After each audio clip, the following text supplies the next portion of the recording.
नमस्कार। तो आज सोमवार है और आज हमने देखा कि देश के अलग अलग हिस्सों में लोग अब शॉपिंग मॉल्स जाने लगे हैं।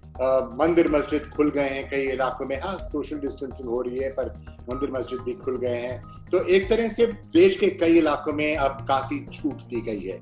और एक बात तो स्पष्ट है कि अलग अलग राज्यों में अलग अलग किस्म से अब कोरोना वायरस को देखा जाएगा। अब मिजोरम को देख लीजिए, देश के सबसे छोटे राज्यों में से है मिजोरम, और मिजोरम में सिर्फ 42 अभी केसेस हैं कोरोना वायरस के। और फिर भी मिजोरम ने आज घोषणा की कि वो फिर से लॉकडाउन इम्पोज करेगा। 2 हफ्तों के लिए मिजोरम में लॉकडाउन अब जारी रहेगा, और पूरा लॉकडाउन, ये नहीं कि जिस किस्म का लॉकडाउन अब हम दिल्ली और अन्य इलाकों में देख रहे हैं, मिजोरम में पूरा लॉकडाउन होगा 2 हफ्तों के लिए। और वो क्यों? क्योंकि वहां 8 नए केसेस मिजोरम में आए हैं। अब दूसरी तरफ महाराष्ट्र को देख लीजिए या दिल्ली को देख लीजिए। महाराष्ट्र एक ऐसा राज्य है जिसने आज चीन के जो ऑफिशियल आंकड़े हैं, हर एक जना चीन के आंकड़ों पर विश्वास नहीं करता, पर चीन के जो आप आंकड़े देखेंगे, ऑफिशियल आंकड़े अगर आप देखेंगे, तो महाराष्ट्र के नंबर, कोरोना वायरस नंबर्स चीन से अब ज्यादा हैं।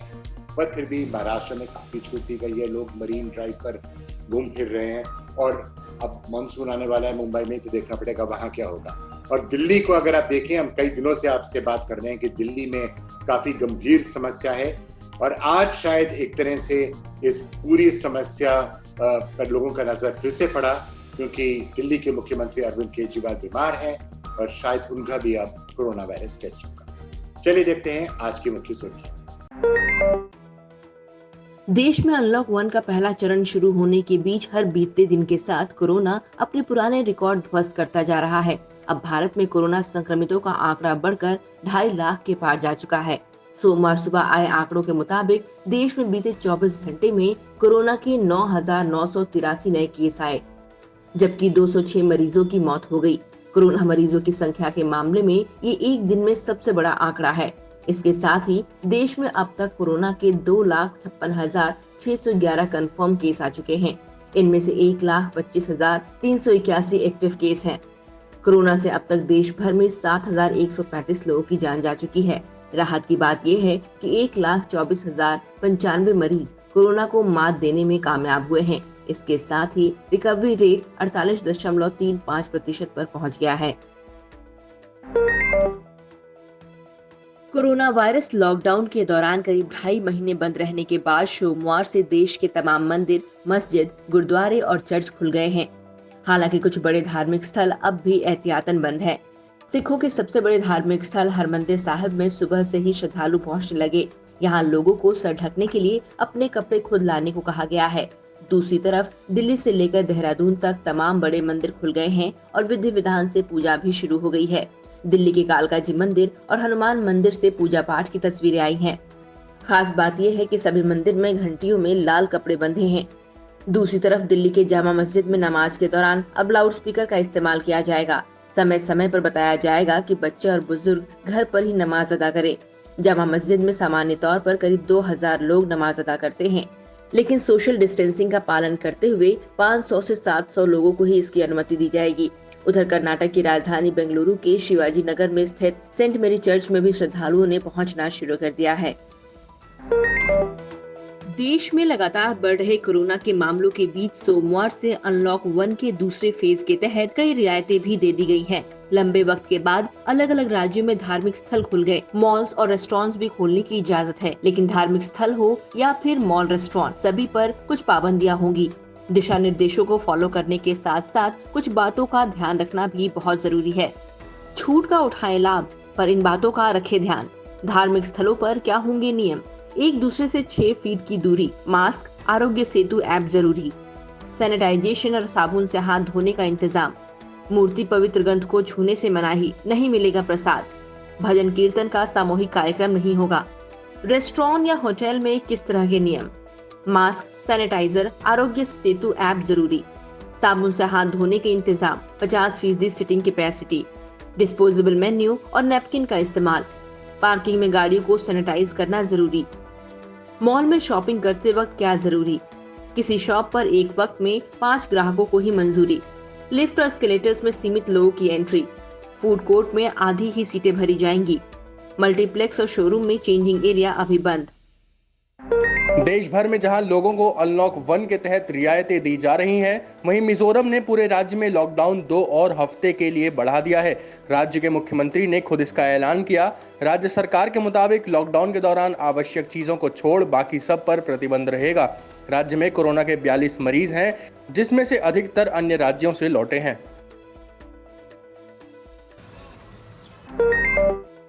कोरोना के मरीजों के मामले में महाराष्ट्र ने चीन को पीछे छोड़ दिया है। यानी अब अकेले महाराष्ट्र में चीन में आधिकारिक रूप से सामने आए कुल मामलों से ज्यादा केस हैं। प्रदेश में रविवार को 3000 से ज्यादा नए केस सामने आए और इससे यहां कुल संक्रमितों की संख्या 85,975 हो गई। बीते 24 घंटे में यहां 3007 नए केस मिले हैं। इसके अलावा मृतकों की संख्या भी बढ़कर 3060 हो गई है। राजधानी मुंबई की बात करें तो रविवार को यहां 1421 नए मामले सामने आए और 61 लोगों की मौत हो गई। शहर में अब 48,549 कुल मरीज हैं और इस संख्या में लगातार बढ़ोतरी जारी है।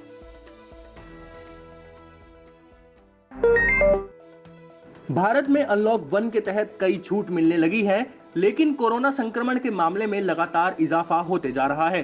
खासकर दिल्ली और महाराष्ट्र जैसे राज्यों में स्थिति भयावह होते जा रही है। एक्सपर्ट्स की माने तो आने वाले वक्त में इन जगहों में हालात बदतर हो जाएंगे। आइए जानें संक्रमण को लेकर शोध कर रहे ICTS यानी Tata institute of fundamental research के एक्सपर्ट्स क्या कहते हैं। एम्स के बाद ICTS ने चिताया, दिल्ली मुंबई जैसे महानगरों में कोरोना का सबसे ज्यादा प्रकोप। एक दिन में आ सकते हैं कोरोना के 35,000 मामले। जुलाई सितंबर के बीच पीक पर पहुंच सकते हैं कोरोना के मामले। मुंबई में हर दिन मरीजों की संख्या 8 से 24,000 के बीच होगी। राजधानी में हर दिन 12 से 35,000 के बीच पहुंच सकती है मरीजों की संख्या। दिल्ली में मौत का आंकड़ा 9 से 28,000 पहुंच सकता है। मुंबई में 6,000 से 19,000 लोगों की हो सकती है मौत। फिजिकल डिस्टेंसिंग, मास्क और सफाई का पालन करना सबसे जरूरी। कोरोना वायरस से संक्रमित होने के शक में अब दिल्ली के CM केजरीवाल ने खुद को आइसोलेट कर लिया है। उन्हें हल्का बुखार और गले में खराश की शिकायत है। रविवार से ही उनकी तबीयत थोड़ी खराब लग रही थी, जिसके बाद उनकी सारी बैठकें रद्द कर दी गईं और उन्होंने किसी से मुलाकात नहीं की। खबरों की माने तो मंगलवार को उनका कोरोना टेस्ट कराया जाएगा। फिलहाल वे होम आइसोलेशन में हैं और फोन से काम संभाल रहे हैं। दिल्ली के CM अरविंद केजरीवाल के आदेश के बाद दिल्ली से सटे उत्तर प्रदेश और हरियाणा के सारे बॉर्डर खुल गए हैं। अब गाजियाबाद, नोएडा, गुरुग्राम और फरीदाबाद से लोगों को दिल्ली आने जाने में परेशानी नहीं होगी। अब NCR के लोग पहले की तरह बिना रोक टोक के दिल्ली आ सकेंगे। इससे पहले मुख्यमंत्री अरविंद केजरीवाल ने 1 जून को 7 दिनों के लिए दिल्ली की सीमाएं बंद करने की घोषणा की थी। कोरोना के बढ़ते संक्रमण और लॉकडाउन की वजह से अब तक पास वाले लोग, सरकारी कर्मचारी और जरूरी सामान की सर्विस से जुड़े लोगों को ही आने जाने की इजाजत थी। इससे बॉर्डर पर भारी जाम भी लगता था। देश में कोरोना वायरस का संकट लगातार बढ़ता जा रहा है। बीते कुछ दिनों से रोज करीब 10,000 नए मामले सामने आ रहे हैं। दिल्ली में श्रम और रोजगार मंत्रालय के 11 कर्मचारियों के कोविड-19 से संक्रमित होने की पुष्टि हुई है। खबर है कि पिछले सप्ताह मंत्रालय के 2 कर्मचारियों में संक्रमण की पुष्टि हुई थी, जिसके बाद श्रम शक्ति भवन को 4 और 5 जून को 2 दिन के लिए संक्रमण मुक्त करने के लिहाज से बंद कर दिया गया था। मंत्रालय श्रम शक्ति भवन में ही है और अब उसके अन्य कर्मियों की जांच कराई जा रही है। वहीं दिल्ली स्थित चुनाव आयोग के दफ्तर का एक कर्मचारी कोरोना पॉजिटिव मिला है। वह EVM डिवीजन में काम करता है। अब पूरी बिल्डिंग को सैनिटाइज किया जा रहा है। दिल्ली में अब तक कई केंद्रीय मंत्रालय के अधिकारी और भवन कोरोना महामारी की चपेट में आ चुके हैं। बिहार में कोरोना संक्रमित मरीजों की संख्या में तेजी से इजाफा हो रहा है। बिहार कोरोना संक्रमण के मामले में 5,000 का आंकड़ा अब पार कर चुका है। प्रदेश में रविवार को कोरोना के 239 नए मामले सामने आए। इसके साथ ही बिहार में कोरोना संक्रमितों की कुल संख्या बढ़कर 5,070 पहुंच गई है। नए कोरोना पॉजिटिव में सबसे अधिक सुपौल के 36 मरीज हैं। दूसरे नंबर पर मुजफ्फरपुर में 30 नए संक्रमित मिले। स्वास्थ्य विभाग द्वारा शनिवार को जारी रिपोर्ट के अनुसार अब तक कुल 30 कोरोना संक्रमितों की मौत हो चुकी है। वहीं बिहार में अब तक कोरोना से ठीक होने वाले मरीजों की संख्या भी बढ़ रही है। राज्य में अब तक 2,405 मरीज स्वस्थ होकर अपने घर लौट चुके हैं। सूबे के सभी 38 जिलों में कोरोना महामारी ने अपनी दस्तक दे दी है। भारत में तेजी से बढ़ते कोरोना संक्रमण को लेकर सरकार और लोग परेशान हैं, लेकिन इसी बीच WHO ने एक राहत भरी खबर दी है। WHO ने कहा कि भारत में मामले तो तेजी से बढ़ रहे हैं, लेकिन अभी यहाँ स्थिति विस्फोटक नहीं है। कोरोना से बचने के लिए WHO ने ज्यादा से ज्यादा सावधानियां बरतने की सलाह दी है। भारत में मौजूदा वक्त में रोजाना 9000 से ज्यादा लोगों की रिपोर्ट पॉजिटिव आ रही है। इसके साथ ही मौत के मामलों में भी रिकॉर्ड बढ़ोतरी हुई है। लॉकडाउन में ढील मिलने के बाद आशंका जताई जा रही है कि मामले अब और तेजी से बढ़ेंगे। पूरी दुनिया कोरोना वायरस को फैलने से रोकने के लिए जूझ रही है। इस बीच एक अच्छी खबर सामने आई है। देश की सीमा बंद करने के 3 महीने बाद न्यूजीलैंड ने अपने देश में कोरोना वायरस केस को खत्म करने का ऐलान किया है। अब न्यूजीलैंड में कोरोना का कोई भी मरीज नहीं है। न्यूजीलैंड में आखिरी नया मामला सामने आने के बाद से 17 दिन हो चुके हैं और सोमवार को फरवरी के अंत के बाद देश में पहली बार ऐसा हुआ जब यहां कोरोना का कोई सक्रिय मामला नहीं है। 28 फरवरी को पहला केस सामने आने के बाद न्यूजीलैंड में कोरोना कुल 1504 मामले देखने को मिले। इनमें से 22 लोगों की कोरोना से मौत हो गई थी।